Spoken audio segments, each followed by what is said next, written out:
Hello, Space Junkies. I'm your host, Scott Baltman, and welcome to What a Piece of Junk, a Star Wars podcast here on the Fandom Podcast Network. Now, I know what you're thinking. That doesn't sound like Scott at all. What is this, some kind of evil clone?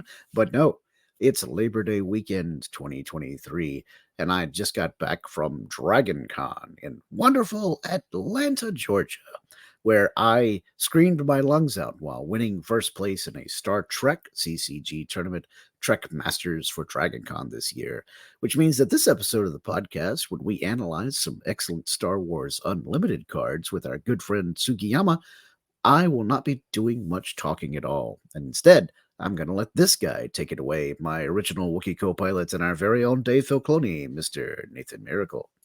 Hello there. I am an evil clone of Nathan Miracle, but I always have been, so I'm not any different than before. Yeah, that's not too surprising. And like I said, we've got the Sugi. He's back. Wait, are you the clone of the clone who doesn't know that you're a clone of the original? No, I'm a clone of the original, but the clone of me doesn't know that he's a clone of a clone. Ah, okay. I thought the first rule about Clone Club was that you don't talk about Clone Club. No, that's a different club. No. All right. Well, you're thinking of the sandwich. In the intervening time between our last episode focusing on Star Wars Unlimited and this episode, there have been 19 new cards revealed through various sources. And so we're going to talk about them. Take it away, Nathan. All right, so we're going to talk about these really quickly because we do have 19 of these and we want to keep things as short as possible. So, Scott, I have a quick question. Where can we look these up? Because I want to look them up on my computer. We can look these up at swudb.com. That has a list of all the revealed cards so far, and conveniently for us, has them in order of reveal date. Hooray! So it's just the most recent 19. And the first one we're going to look at is a new base called Security Complex. It is a vigilance, so a blue base. And we talked in our last podcast about the possibility of bases with lower health that have some sort of action. We talked about how bases would be the perfect place for additional epic actions. And somebody at FFG was listening to us and very quickly wrote this card, put art on it, and said, hey, preview this tomorrow morning. Because we hadn't even published the podcast when a card exactly as we described was released. Sugi, I know you said that you felt like this card was very much worth it. Can you tell us why? Shields are stupid. Just straight up. And one epic action to give a shield token to a non-leader unit can make or break a turn. This is a very powerful effect. Mm-hmm. Now, you really have to use it well because you're giving up 5 HP from a standard 30 HP base, but a shield can indeed stop 5 damage. A shield could stop multiple things from happening. Yeah. So this goes really, really well, especially with like Luke and the defensive stuff. Mm-hmm. Oh man, having shields everywhere just makes life miserable for the opponent. And if they're not an aggressive list, it's even worse because it's harder to get those shields off of those characters. So yeah, this is a great tool, and it's a rare for a reason. Yeah, and if you put a shield on a Sentinel unit, that can make your opponent have to attack that Sentinel unit multiple times to knock the shield off and then take out that Sentinel unit, which may mean that you're killing units with the return fire. So you could easily save back more than that 5 health with a well-timed shield. Now, I think newer players or less experienced players who aren't as familiar with CCGs in general, may try this base out and think this is absolutely terrible, because if you don't do it right, if you don't time that epic action correctly, it can also be nowhere close to worth it. Mm-hmm. Yeah, totally. High risk, high reward. Yes, absolutely. But game changing. I agree with you guys completely. All right, so next up we have the Star Wing Scout. This is an aggression card. It is neither hero nor villainy. So either side can use this. That said, we haven't actually seen an aggression hero leader. So it'll be interesting to see once we get more cards that deal with that. So It'll be Palpatine on the toilet trying to squeeze one out, just like. but wouldn't he be villain? Anyways, so this is a vehicle fighter. It is very much aggression in that it has a very high attack of 4, a very low health of 1. This costs 3, so you can get it out on turn 2 or round 2 if you want to think of it that way. And when it's defeated, if you have the initiative, you get to draw 2 cards. I love the idea of drawing cards, especially in a very aggressive deck. But having to have the initiative, Sugi, what do you think? Is that going to happen often enough to be worth including this card? Or is it just going to die for no effect? I think it's a trap. It's more or less just... Yeah, it's just cream on top. It's a 4/1 for 3. Okay. That's really good. So it's still worth it for being a 4/1 for 3, but don't bend over backwards to get the card draw. No, I wouldn't do that. If you aren't playing against a deck that just has like ping damage that can take this out easily, having to manually swing into this card, taking 4 to the face hurts so bad. And if this thing goes unchecked, because we've seen a lot of people play ground side, and then they kind of ignore space side. And if you can set it up where you slap this down and your opponent doesn't have anything, then next turn you could just swing for 4, and that's a lot of damage to a base for 3 resources. That's a significant amount of pain. And if it's defeated and you happen to have the initiative, cool, you draw 2 cards. I wouldn't push aggressively to try and trigger this, because a smart player won't give you 2 cards. They'll go into the next turn, you do a thing, and then they activate an ability to take it off the field, and you don't get 2 cards. Yeah. All right. So now, one thing I will point out: this vehicle does not have a Rebel tag or an Imperial tag or an Underworlds tag. So depending on how important those tags become, this may drop in usability if you want everything to have the same tags. And we're actually going to look at a couple cards later today that do care about those tags. So I think that is one weakness. So on pure stats, it looks good, but it may not retain its value that we're seeing today. It's an uncommon. It'll get the job done. Yeah. I'll say this card's probably really good in draft. That's my prediction. Yes, draft. I would yoink this super fast in draft. Yeah, I enjoy the artwork too, because it reminds me of the old TIE Fighter video game from the 1990s. Oh yeah, that was a great game. You could pick a gunboat or gunship craft to take, and it looked a lot like this thing. All right. So next up is one that I'm going to take right here, because this is one of my favorite cards that's been revealed so far. This is Boba Fett, the leader. He's a cunning leader with 5 health. Or excuse me, not 5 health. He costs 5, so you need 5 resources to put him out into play. On the leader side, when you defeat, or when an enemy unit leaves play, you don't necessarily have to be the one to defeat it, but you can exhaust him to ready one of your resources. And then super good. Yeah, on the unit side. Ramp. On the unit side, you get to do kind of the same thing, but it's when he completes an attack. If an enemy unit has left play this phase, which would include during that attack, so if he can take somebody out, you get to ready up to 2 resources. It also includes if you have taken out a unit beforehand and he attacks the base, he doesn't necessarily have to be taking damage in return to ready those resources. So good. So good. He's real spicy. So good. I want to build this deck. I've already seen people play this online. I'm like, boy, this is gross. Yeah, I am looking at doing this with command as the other aspect to get some ramp in addition to the readying the resources here. That's disgusting. absolutely disgusting. And at first I was going to say that we should only work towards getting to 5 resources and then don't really care beyond that because you can run smaller stuff.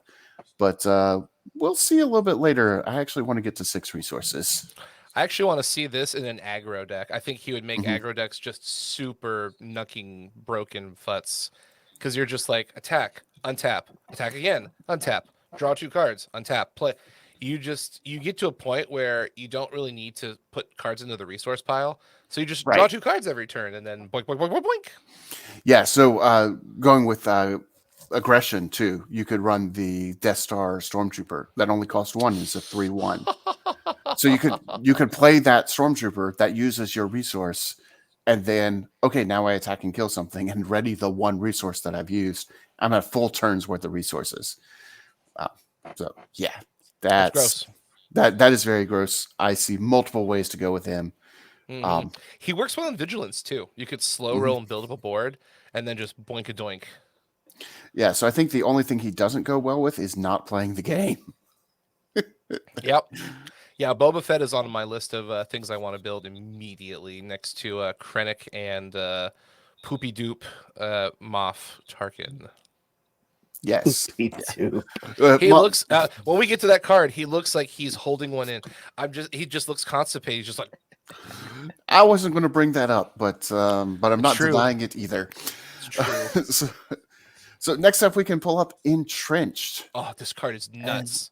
Yeah, so good. You two were talking about some possibilities with this that I hadn't thought of. So Sugi, go ahead and take it away. What can you tell us about this card? All right, this is a 2-drop Vigilance, or I'm just going to call them blue. I like the colors. So it's a 2-drop blue upgrade.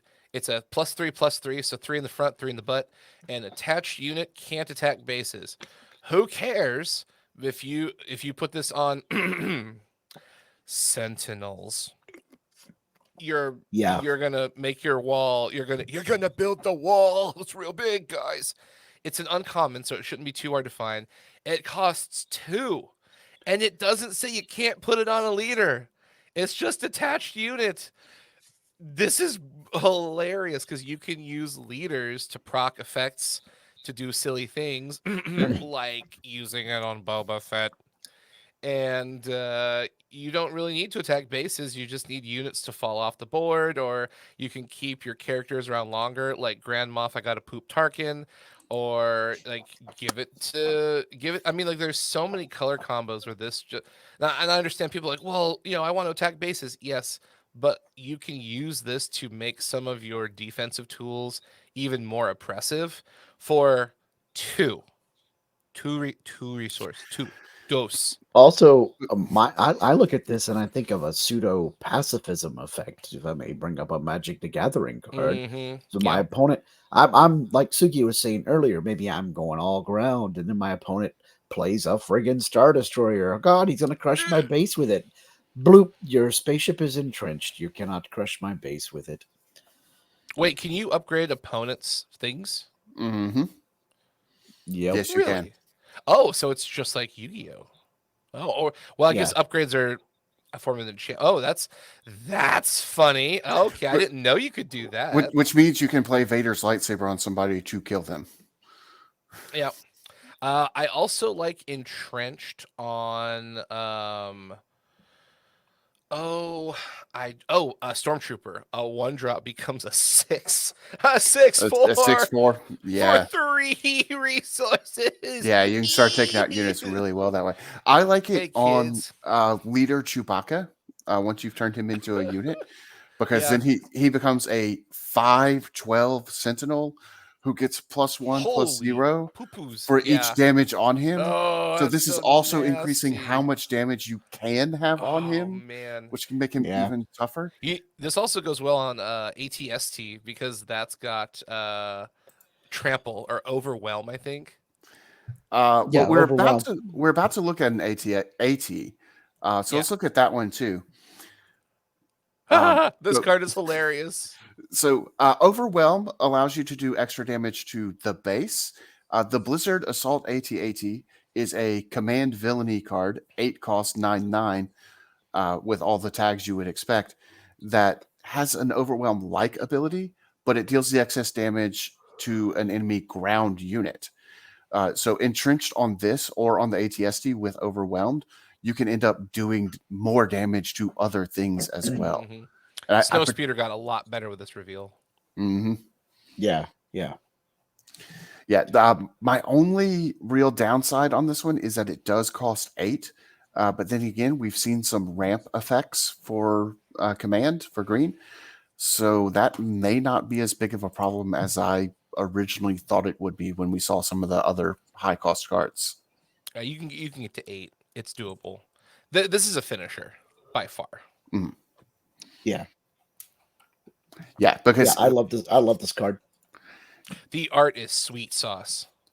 Because while the game text would lead you to believe that this card is great at taking out units, and it is, if you can, 9 to the base is almost a third of the health. I think 9 to the base is the way to play. However, if they're foolish enough to play a Sentinel, you're gonna die, kids. Yeah, I can take out 2 Sentinels at once, most likely, unless it's like an entrenched Chewbacca. Who knows? That's true. 12 defense is stupid. That's a lot of HP. Yeah, it is. It's a common ramp card. Oh my god! Speaking of the devil, it is. Go ahead and Sugi, tell us about this common ramp card. It's a real simple card. You pay 3, put this event into play as a resource. So you pay 3 and put this into your resource pile. It's great. You're gonna play 4 of them in ramp decks. There's no downside to this. It's great if you need to play it. It's great if you don't need to play it. You just turn it manually into a resource. 0 downsides. 100%. Great card. Yep. I've seen mixed reactions on this card. I've seen some people say, "Why would I ever play this when I can just make resources on my own?" Of course, tell me you're not a trading card game player without telling me you're not a trading card game player. The answer to that is you can make more resources this way. You can. It's called ramping, homie. Mm-hmm. Crunch all you want, we'll make more. Yeah, and then I've seen the opposite side that I agree with more, which is, so I'm going to run 3 of this. Yeah. You run the playset, and it's I common. run the playset all the time. This is standard ramp. Like you run this all day long, and it's not good guy or bad guy specific. That's the best part. It just goes into green decks. Are you playing green? Play this card. Play this card. Yeah, and I've seen some people say, well, if I'm already running 3 of the Super Laser Technician or DJ Tech, as I've seen some people call him. Oh God, no! I hate that nickname. That's terrible. I'm gonna forget you said that. Good, because I am too. If you play 3 of the guy who falls into the green, then why would I need to play 3 of this? And the answer is because you play can't 9 drops. Because you can't play 9 or 6 of the Super Laser Technician. Yeah, so you can play 8 drops, 9 drops, 10 drops. There's some big cards in this game that are awesome, and most of them are green. Gotta ramp. And that is not a coincidence. That the aspect that has ramp is the aspect that has the big butts. Yeah, if you've gone to turn 9 organically, something is horribly wrong. Or you're both playing stall decks. Right. Yeah, green is the ramp color because the reason we call this effect ramp is because of an old green Magic the Gathering card called Rampant Growth. Yep. Well, and no busting out all the magic lore and history. I love it, Scott. Red is also sexy the thing leather that has voice. Fireball effects. I remember when they used to use dial-up internet. That's right, baby. Can't get enough of your ramp, baby. Pagers were a thing. Anyways, so cocaine was in Coca-Cola. Dinosaurs roamed the earth. The next I remember. Pepperidge Farm, remember. Oh, this card's so cool. Yes, this is hilarious. So this is Luke's lightsaber, but I noticed it's a blue lightsaber. So it's kind of Anakin's lightsaber. This is not the one that Luke made. It's Luke's borrowed Anakin's lightsaber saber. Yeah. We'll just fix it with Sharpie in post. Sure, that works. This card's dumb, by the way. And it's a starter, which means you're guaranteed to get it because we're all going to buy starter decks. Yes, we are. Unless you don't, which that means you're not playing the game. You're not playing the game. Yeah. Yeah, you're not playing the game. Yeah. Right. All right. So Luke's lightsaber can attach to any non-vehicle unit, and when you play it, if the attached unit is Luke Skywalker, which hopefully it is, heal all damage from him and give him a shield token. and give him a shield token. Yeah. What are these people? Oh, for 2, mind you, two. Casual 2. You know, the 2 you start the game with. Wow. Oh, and we haven't even talked about the fact that it gives him boosted stats. If it didn't have any boosted stats, this would still be a good card. But Yeah, wait, even if it was just heal and shield, this would be great. But no, yeah, do it. like No, you get more. plus 3 plus 1 attack and +1. He's a 5/7, right? Yeah, well, yeah, the leader version of him is 5/7. Yeah, we've so seen now he's an several. 8/8. We've seen several characters where we've seen a unit version and a leader version. I wouldn't be surprised if we get a unit Luke Skywalker. Man, healing and shield. Ooh, Fantasy Flight. You done good, y'all. This is so thematic. It's so good. It's so good. Minus the fact that it's Anakin's lightsaber being borrowed by his son. I will point out the way the rules work. You can play a second copy of this, even if your first copy is out there. And then you choose which of the copies to defeat. So if your opponent is all, haha, I've beaten up Luke. He already has a lightsaber. You're not going to be able to heal him, put a shield on him. You get to remind them of how the rules actually work and play another copy and heal and put the shield on. I've got bad news for your kid. So, you thought you killed him, but he came back from the dead a second time. If you've got Luke Skywalker, and it's in his right hand. If it was in his left hand, thematic hilarity. It's the right-handed bandit. This card's great. I love it. It is, yeah. If you've got Luke, you're running this card. Yeah, I love that little shadow on his like pointer finger. Very thematic. Super good. Anywho, yeah. All right. Next up. This card is so stupid. Yeah, we talked about big cards with big butts that are in the green aspect, and this is one of them, the Gladiator Star Destroyer. When you play it, you give a unit Sentinel for this phase. And notice, it doesn't have to be your unit. Mm-hmm. So if you've got... Multiplayer.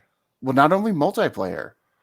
If your opponent has a unit that doesn't have Sentinel, and you want to kill that unit... and they have others that are Sentinels, you're like, that guy's no longer protected. Chewbacca no longer protects Han Solo. Yeah, because Han has Sentinel now as well. Yeah. So I can attack Han. So that's cool some pretty good spicy tech right there, Nathan. Good job. It's a space unit, and it doesn't specify space or ground, so it can go anywhere on any side. Such a versatile card and a common, and it happens to be 5/6 as well. Casual 5/6. Casually also big stats. And it's a little bit off curve. It's not a 6/6 for 6, but like who cares? You get a Sentinel somewhere, probably on your side of the field, most likely. And look at target itself. It can. And space units tend to have not as good stats for their cost. FFG has come out and said this is a thing. So the fact that it's a 5/6 for 6 as a space unit is actually not that far off curve. Yeah. I wonder why. Probably not. Did FFG explain why that is the case for space units? Yeah. Basically, when it was the same exact curve, they felt too samey. There wasn't a reason to focus on space or ground over the other. Actually, it was worse than that. People would just play one side, and they would base race. Right. Yeah. So, but because there wasn't a reason to do one side or the other, people would focus on one side.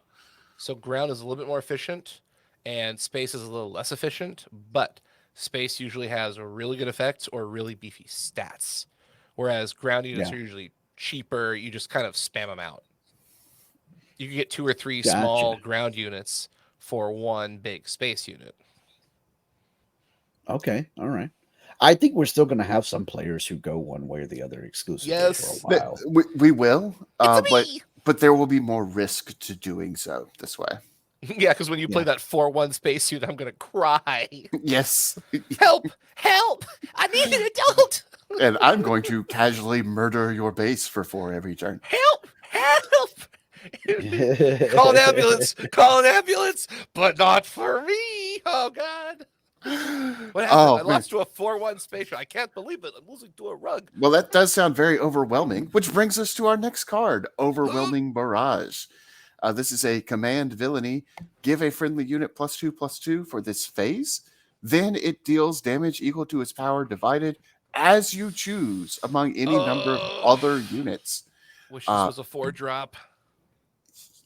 On the one hand, yes. On the other hand, there's a lot you can do with this. It's so Oh, expensive yeah. because most 4-drops right now, you're probably gonna get like, I mean, you probably get like 6 damage spread, but like there's a lot of 5-drops that are really potent. Yeah. And this is in that awkward spot of like, I would rather play the body than the tactic because I want that board presence. That's probably Well, true. this is Which, go ahead. This is assuming that you've drawn into another unit. Maybe Well, this is. But I mean, when you're building the deck, yeah, you could You wouldn't put put this another at 5. unit in Okay. instead of this. Yeah. That I said, got you. if it's a sealed or limited, I can see it being really good there. I'd still take the body. Now I'll say this. This Well, pairs I mean, really, if you don't have access to more bodies, yeah, okay. This pairs really well with control paying damage, so like red and green. You could do this with Vader, and you could, pop this off on like a small stormtrooper because you would then get 5 damage. I mean, you probably do something bigger. But there's a lot of things in red green with this card specifically. So you could ramp up, you could do a bunch of early game ping damage, keep your opponent's board clear, and then use that ramp to start filling up your board state, because theoretically the ramp cards cost 3 in green. So it's either the Death Star Technician is a 3-drop or the Supply is a 3-drop. So you could get this out a turn early. But still, this is probably more of a mid-range card. I don't think you slam it down on turn 5 or 4 if you're ramping. there are a few neat things that you can do with this card because of how it's worded. You can split it up such that you're doing 1 damage to things that have shields to knock off a bunch of shields. It also doesn't say enemy units, much like the Gladiator Star Destroyer before. You typically want to use that on your own units, but you could use it on your opponents. This, you typically want to do your opponent's units, but you can also kill your Mahdi to ready one of your characters. Oh, you know what? You could kill your 4-1. No, you wouldn't have the initiative, so that doesn't work. But yeah, you could kill your Mahdi. You could kill your Mahdi. You could kill your Super Laser Technician because, oh man, I haven't gotten the chance to ramp, but I need to kill that guy so I can ramp. So there's a little bit of cards. Yeah, there's some cool stuff you can do, but overall, 5 hurts. 5 is like just out of range of like usability, like consistent usability. And it's not an upgrade. That +2/+2 doesn't stick around. No. So you're effectively getting 4 damage out of it because you're getting 2 from the dividing up here and also 2 from when you attack. But that's it. It could be good. I just don't think this is like turn 5 play. This is like later. This is I've already ramped up. Yeah. And I've got more resources than I really know what to do with. Well, no. I mean, like you set up a board where you have a target that you can, if you play this right, you should be able to take 2, maybe 3 things off the board. Yeah. Well, I mean, if you can get it like on a Blizzard Assault AT-AT, that's already a 9/9. And you can split up 11 damage. That's 11 damage. Yeah. But by that time, then it can still attack for 11 damage into the base too. Yeah. But by that time, you're winning. You've already played an 8-cost unit that stayed on the board long enough for you to play the 5-cost tactic. Yeah. So might be a little bit of a win more card. I see it as mid. Yeah. This card is great. Yep, go ahead and break it down for us. Admiral Ozzel. This guy gets choked, battered, bashed, and turned into French fries. But he's a 2-cost red and black character. He's a 2/2 Imperial official. He has an action, right side arrow, : you exert him or tap him, whatever they call it. Exhaust. So many words. Just you tap it. him. It all means the same thing. It does. You rotate 90 degrees in a direction of choice. I go to the left to spite the right-handed folks. I switch it up to confuse people. Well, I'm left-handed, so that's why. So you tap him, play an Imperial unit from your hand, paying its cost. Could be ground, could be space, doesn't matter. That Imperial unit enters play ready. Period. There's a downside though. Each opponent may ready a unit, so it's uncommon. You get to play a card onto the field ready, untapped. That's huge. But Yeah, this card's cool. your opponent can ready a unit. So if you go first, Admiral Ozzel is unfair because you get to play a unit at cost and it comes into play untapped, and the opponent gets to look and go, wow, that sucks. This is when I ask my opponent, would you like to ready one of your units? And they say, yes, I would. Unfortunately, I can't. Yeah. So this is a super deluxe. I go first and I make you question everything about yourself. It's still not alternatively, bad.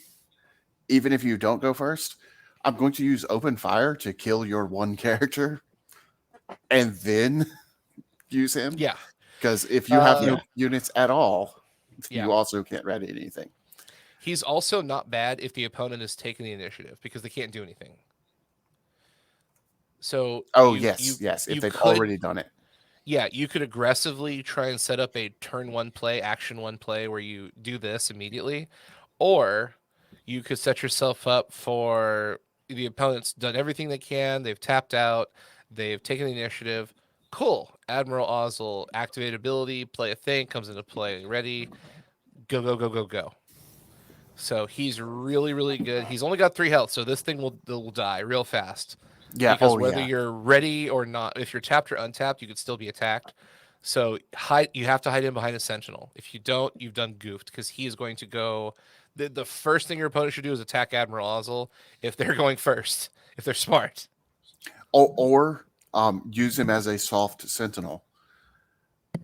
Make it to where you're going to kill my Admiral Ozzel, but that's energy you spent attacking my Admiral Ozzel and not my other guy who's actual threat.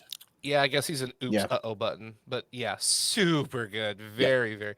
Generally, you'd rather get the ready unit than use him as a soft sentinel. But aggressively costed. He's also because you can drop him turn 1. Yeah, you can drop him turn 1. I love his art, like the angle shooting up instead of like above or at eye level.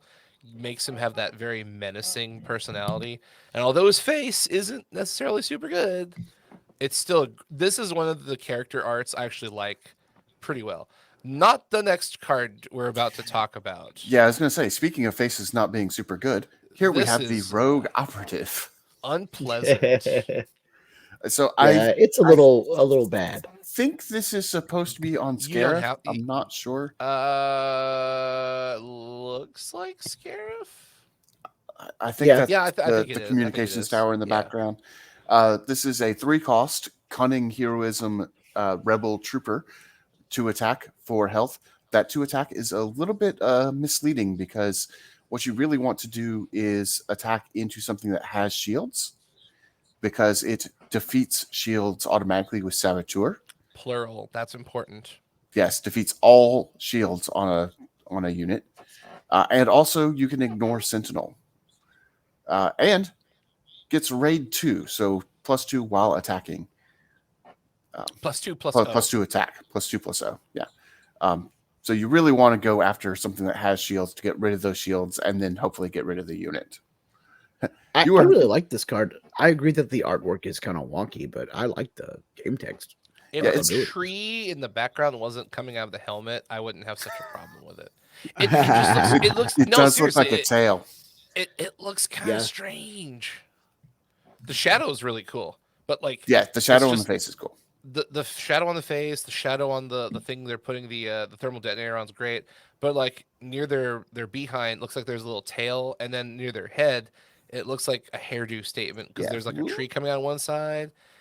It's just little minor things that make it look kind of strange. I think this is a good tech card against shield decks. Well, and also good against things like Admiral Ozzel. You mentioned putting him behind Sentinel. Saboteur gets Yeah, to bypass Saboteur. That sucks. Why you gotta tell people how to get rid of my Admiral, man? that. What did I do to you? Well, What? I think Saboteur, I think Sentinel is going to be huge, and because of that, Yeah. Saboteur is going to be really, really valuable. Oh, Way yeah. more valuable than people think it is. Agreed. And shields too are just so powerful. Shields are So, great. For right now, Good card. this Very is good a card. really, really good card. Okay. And will be unless the shields This and this Sentinels go away. card is massive exciting. This is a shoot first. It is a yellow trick, and that's it. It's what is this? Leadership? No. Yeah. What's yellow? Cunning. Cunning. So it's not affiliated with good guys or bad guys. Super easy effect. Attack with a unit. It gets +1/+0 for this attack. And here's the kicker. It deals its combat damage before the defender. So it's got give a thing first strike and +1 in the front. The only thing I don't like about this is that Han already has that ability, so he actually gets less use out of this thing that he's known for than literally any other unit. Yeah, but I'm willing to bet because of this card, there's not going to be much first strike. So being able to give it to a unit and so you get to attack, you get +1, and you get first strike. Yeah, and sometimes that +1 is what money. you need to win the game. Yes. Yeah. Even if you're not doing the first strike. So you can use this. This is a card the opponent has to play around. This will be in cunning decks. And they're going to constantly have to look and think, do they have the shoot first where they can their 3 whatever can take out my 4 defense thing because they can just play a 1-drop event and trade, and I get 0 out of that trade. So this makes people, you have to respect yellow decks because of this one card. And I think that's great that we have a tech card that already forces you to get really, really smart about committing X, Y, and Z. You can't just do whatever you want freely. This may be one of the few cards that I could see playing out of aspect. For 3? Yeah. For 3. No, I could see that. It only has the one aspect, so you can only be penalized by 2. And catching somebody off guard because they assume you don't have it because you don't have the cunning aspect could be really powerful. A dangerous mistake, I see.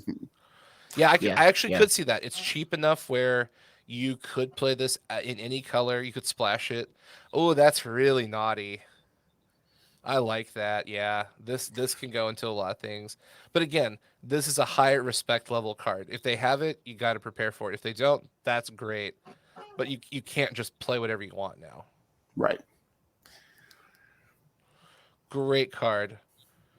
Another great card, in my opinion, is the Asteroid Sanctuary. Closer? Super good. You want to go card. closer?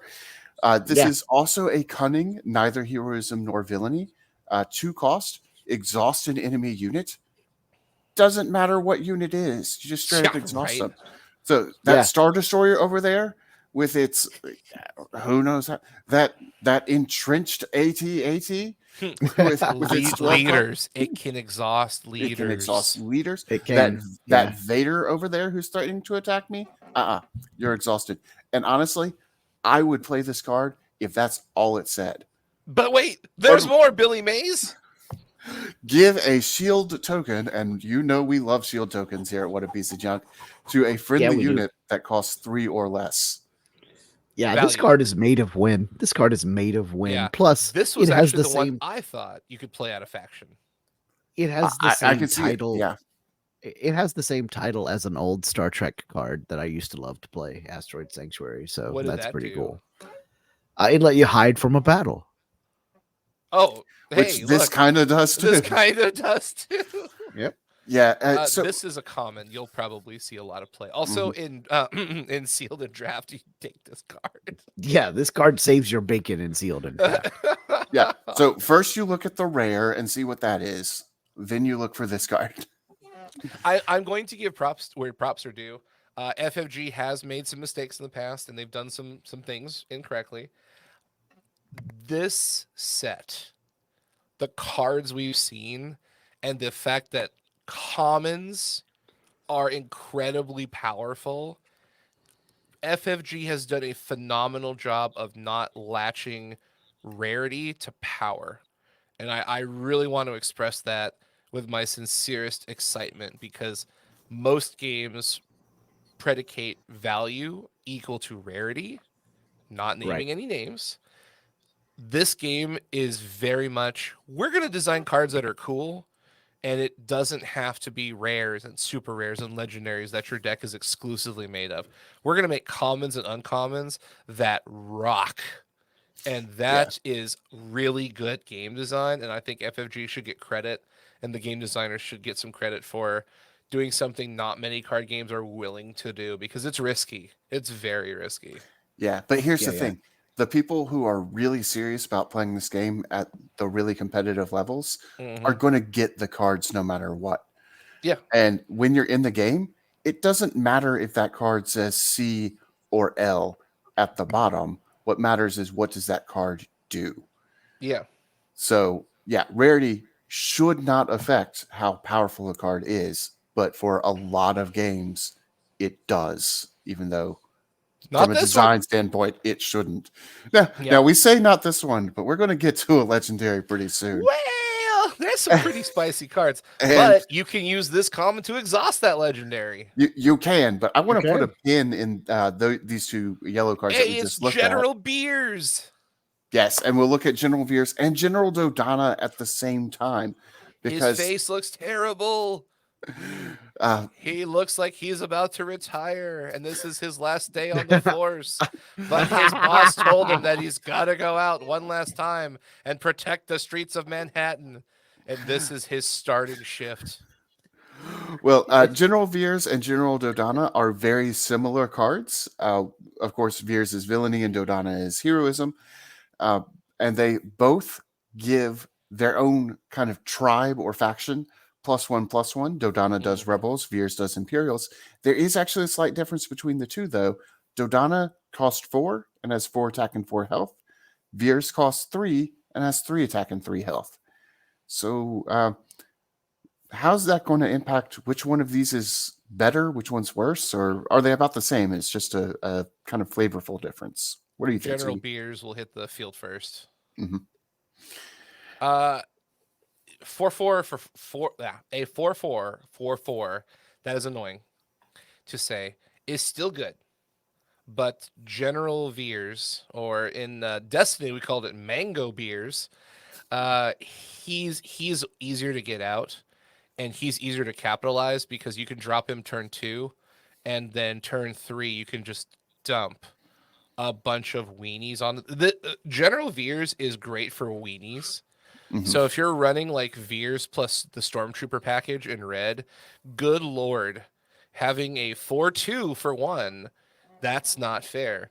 Or there's that Yeah. Stormtrooper that's like a 2/2, but if he attacks a damage thing, he gets +2 plus O. So now if he swings into a damage thing, he's a 6/3. Yeah, that is the First Legion Stormtrooper. He's actually a 2/3. So Also, this then would he become a this would make him 6/4. a 6/4. And And he only costs also, 2, so you Yeah. could play the First Legion Snowtrooper on turn Mhm. 1, General Yep. Veers on turn 2, and you're attacking for 6.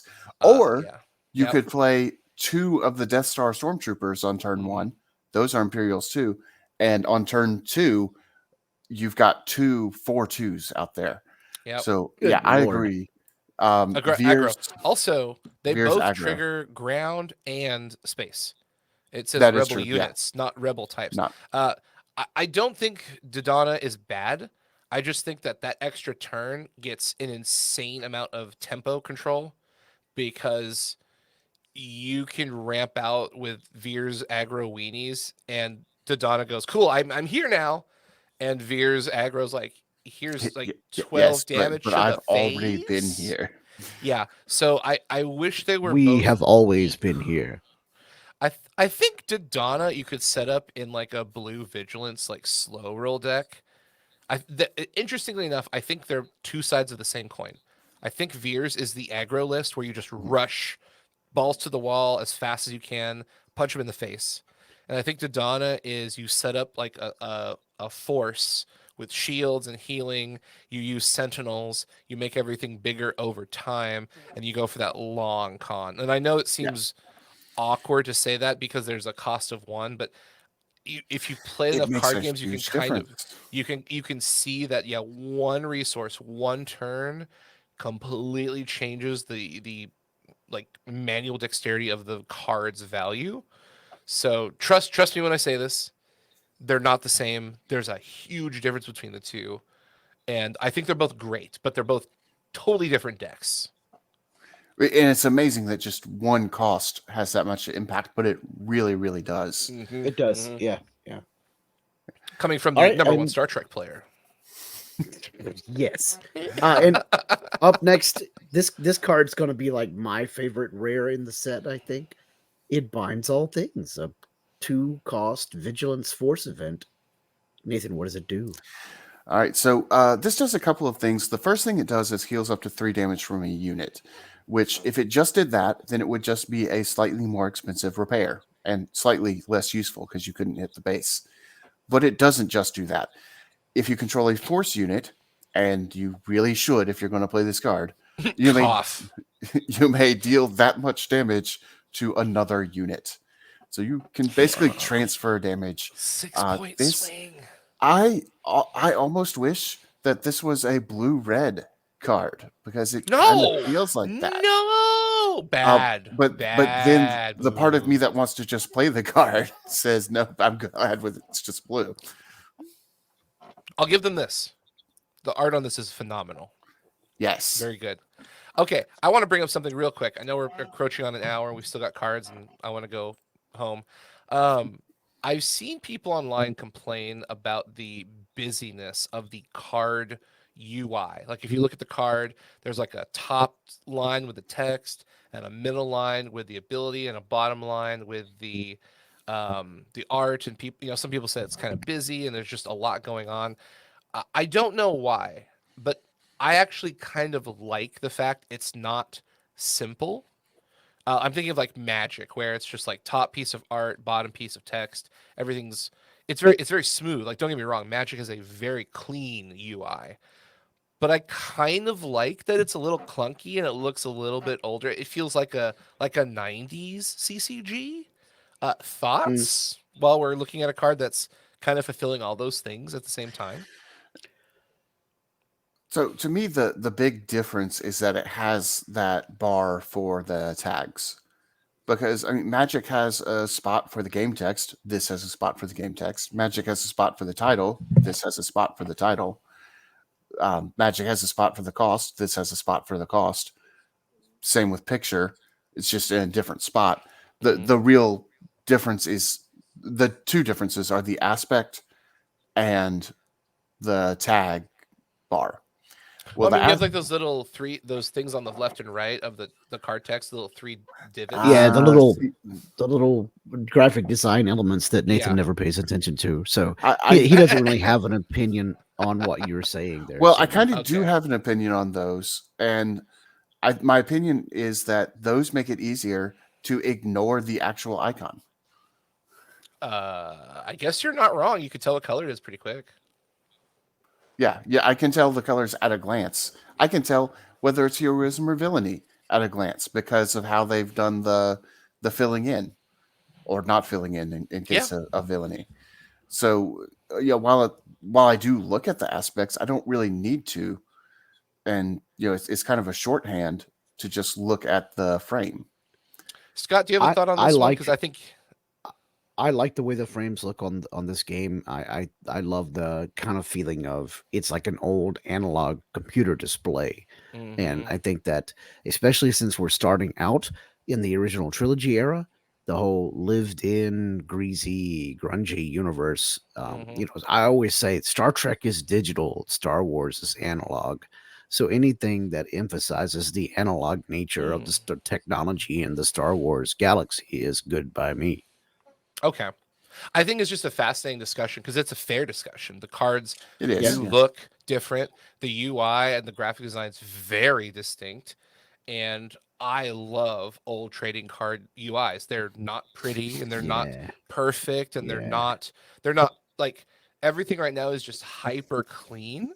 And I miss the cards where like half of the card was like a chunk of random nothing, but Yeah. somebody put in time with a little bit of graphic design, some love. It's like, that's cool. That's really awesome. Yeah. Yeah, and as much as Scott claims that I don't look at those things, the old Star Wars CCG that Decipher had, I recognize that the Rebel background and the Alien background were different backgrounds, Mm-hmm. and the Chewbacca background, because he was Rebel Alien, merged the two. Mm-hmm. And I Yeah. always loved that. I also loved pointing out that Corellian, which was an alien, had the Rebel background because they Nice. messed that one up. Yeah. All right, I got to say something about this card before we start. I want to nominate this as the best card art we have seen so far in the set reveal. Probably one of the top 5 cards in the whole expletive set. This Yeah. card looks perfect. Yep. Absolutely gorgeous. Yeah, so Good we're looking job, at the ground French color ground Monaco. yes, we're looking at ground unit Boba Fett. He costs 3. He's a cunning and villainy. He's got 3 attack, 5 health, underworld, and bounty hunter tags. And Nathan, what's that ability? All right. Well, he is the Disintegrationinator. I know his subtitle is actually Disintegrator, but I am definitely calling him the Disintegrationinator. And on an attack, if this unit is attacking an exhausted unit that did not interplay this round, deal 3 damage to the defender. Now, I admit, when this card was revealed, you guys and a bunch of other people were saying, man, this card is so great. We love this card. It's awesome. And I thought, this card isn't all that great. What are people talking about? Then I realized that he costs 3 and not 5. Yeah. Hey, turn 2. Deal with it. What? And my opinion suddenly went 180 degrees. I did a whole 360 on it. It's like you're doing a 360 on me, you spaghetti 180. cretin. Yeah. Yeah. This is a card I actually would love to get signed by the character who played Boba Fett in the movies. Like, it looks like it's out of the comics. It's dynamic. It's awesome. The ability's cool. Oh, it's perfect. Yeah. So being that he costs 3 instead of 5, which is what I thought he cost originally because I was getting him confused with the leader, that does a couple of things. 1, you can play him on turn 2. That's huge. 2, remember that Asteroid Sanctuary card we were talking about? It can give Boba Fett a shield. Yeah. Shield. Also, Not remember there. that shoot first card we were talking about? Yep. Oh my gosh. Boba Fett can shoot first, 4. hit somebody 4. for 3, and then then hit them for 4. Yeah. 7. First strike. Which is For either 1. 7 or I see you have a shield and 4 health. Yeah. You're still dead. Yeah. For 1. So one, dead. One For resource. 1. Yeah. Uno. Yeah. Oh, and however, has to be an exhausted unit that didn't interplay this round. That's important. right. So Oh untapped man, cards if only there are, was some asteroid sanctuary that I could use to exhaust your unit. Womp. And you know, with all those qualifiers listed on the ability, that previous versions of this card didn't have those, and the playtesters kept coming back and going, "You have to do something about Boba Fett Disintegrator."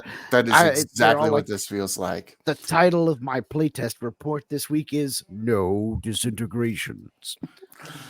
Yeah, so this goes great with Asteroid Sanctuary. This goes great with Shoot First. This goes great with Boba Fett as a leader because I attack, destroy that.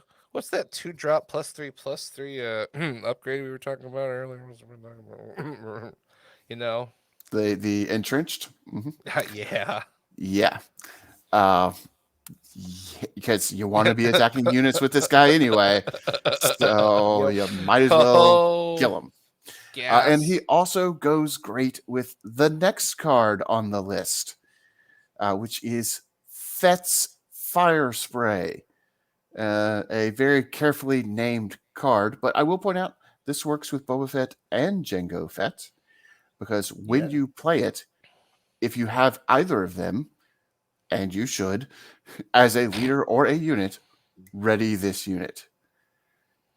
So yeah, it gets to go ahead and attack, but also it has an action for 2. You can exhaust a non-unique unit, getting ready for Boba Fett to come in and kill them. Also, it is not a tap effect. You can pay Right. into this as much as you can handle. So That's stupid. when I Good. saw the Boba Fett leader, I thought, well, I might just go to getting to 5 resources and that be it, because I can ready resources to play more stuff. Nope, this makes me want to go to 6 so that I can play Fett's Fire Spray. You know what color goes really well with this? Ramping green. Yep. Green. So I like that. gross. I like that we're starting to get this old feeling of Decipher's Star Wars CCG, where we had decks that were about mains and toys, Yes, right? yes. And so it's like, oh look, now we have Boba Fett, and now we have Boba Fett Starship. I am a little Fire sad spray. that this is essentially the first official confirmation I've seen in a product that they're just not going to call this thing Slave One anymore on products. Yeah. Probably so- not. Yeah, I understand is why, weird. but I do, It but does it's so feel weird weird. because it's It's been that way Slave for One in my more than heart. 30 years. Yeah. Yeah. Anyway, all right. And we got one more king of all laxatives. Ho, ho, ho, ho, ho. All right, I want to talk about this boy. Oh, well, I This is want to the- talk about this boy too, but you can go okay. first. I'll do the front half. You do the back half. All right, that sounds good. Okay. So also, I want to note all the leaders are commons. Thank you, Yeah. FFG. Thank Yeah, you 'cause again draft, for making baby. great Not only draft, choices. but you do not want to be sitting there with, I've collected all the stuff for this deck. Like, and I could run this deck missing one of the cards in the deck, but I can't run it missing the leader. I was genuinely concerned we might see a majority of leaders be like rare, legendary rare, and that would skyrocket prices because like you have to have this one card to build a deck. And so far, we've seen all the leaders at common or starter. Whether that stays that way, I hope it does, because all the leaders have been really potent, impactful, and thematic, and super accessible. And a lot of other card games would try and make the most critical part of the game the hardest and rarest to find. FFG, again, thank you for not doing that. Mm-hmm. All right, so let's talk about my favorite, probably, I would argue this is probably the most interesting leader we have so far. Grand Moff Tarkin in green and black. So villainy and command? Correct. Okay. He has an action for 1 resource casually and tap this leader. Give an experience token to an Imperial unit, space or ground. Yeah. For those who don't know, an experience token is a +1/+1. Casual. Casually for one resource, you get a +1/+1. I cannot express how incredibly undercurve that is. Most of the cards in this game amazing. right now are like pay 4, give 2 experience tokens, or pay 3, give 1 experience token. Tarkin is 1 for 1.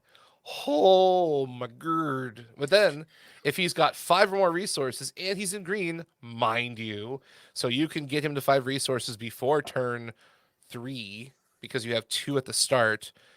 Mr. Miracle is going to tell us what he does when he flips over to the mean side. On the mean side, he becomes a ground unit, a paltry 2 attack. Don't really care much about that. 7 health, good, because I don't want him to die very quickly. On an attack, you may give an experience token to another Imperial unit, space or ground, either one. And oh, by the way, now I don't have to pay for it. Yay, free experience tokens, and you get an experience token, and you get an experience token. Hi there, Entrenched. What you doing over there on that Grand Moff Tarkin? He's a 5'10". I might not put Entrenched on him because I want to use him with Admiral Ozzel. And I want to do ramping red green and put experience tokens on those small stormtroopers.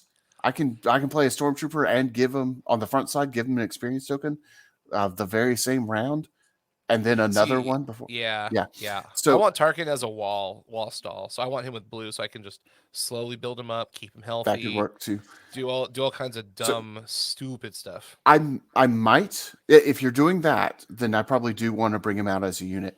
I might in red green not actually deploy him, because Yeah, you don't need to. if I deploy him, that gives you the opportunity to exhaust him so he can't attack. Yeah. Or You find just wait for them to take the initiative, and then you epic action him out. Yeah, but then next round they might asteroid sanctuary him or what have you.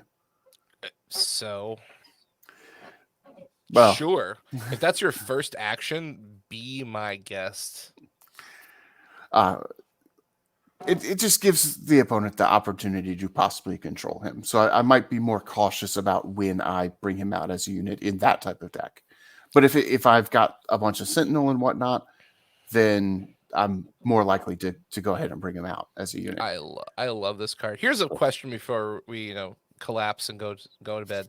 Grand Moff Tarkin. We talked in a previous episode about when they design these characters, it's a snapshot from a film or TV show that they've incorporated into a card.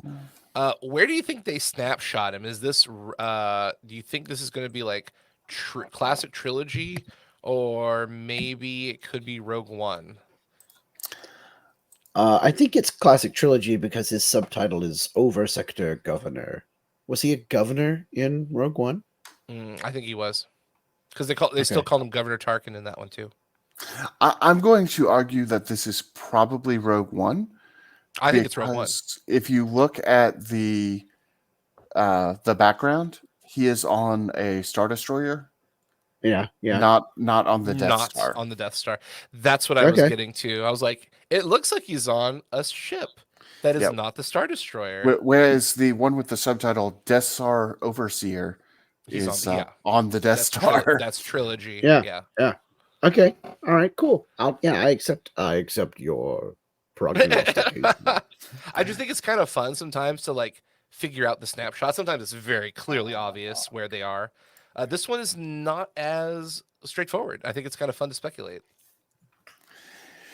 Yeah, and I was a little surprised, giving some overall thoughts here, with both Grand Moff Tarkin and Boba Fett. Every other leader / unit that we've seen, the leader has been in a different aspect than the unit. That's true for Leia. That's true for Chewbacca. And I think that might be everybody we've seen so far. But with both Boba Fett and Grand Moff Tarkin, they're in the same aspect as both leader and unit. And honestly, both of them, I want to use that leader and that unit in the same deck. Yeah, it'll be awesome. All right. Good. Well, this is our second episode we've recorded tonight, and we are getting pretty late into the evening here, and so thank you everybody for joining us, and we cannot wait to talk more Star Wars Unlimited as we get closer to the release of the game in 2024. So with that being said, Sugi, thank you so much for being our guest once again, and I hope to have my voice recovered by the next time we record the podcast. All right, Nathan. Make it so number one. Engage.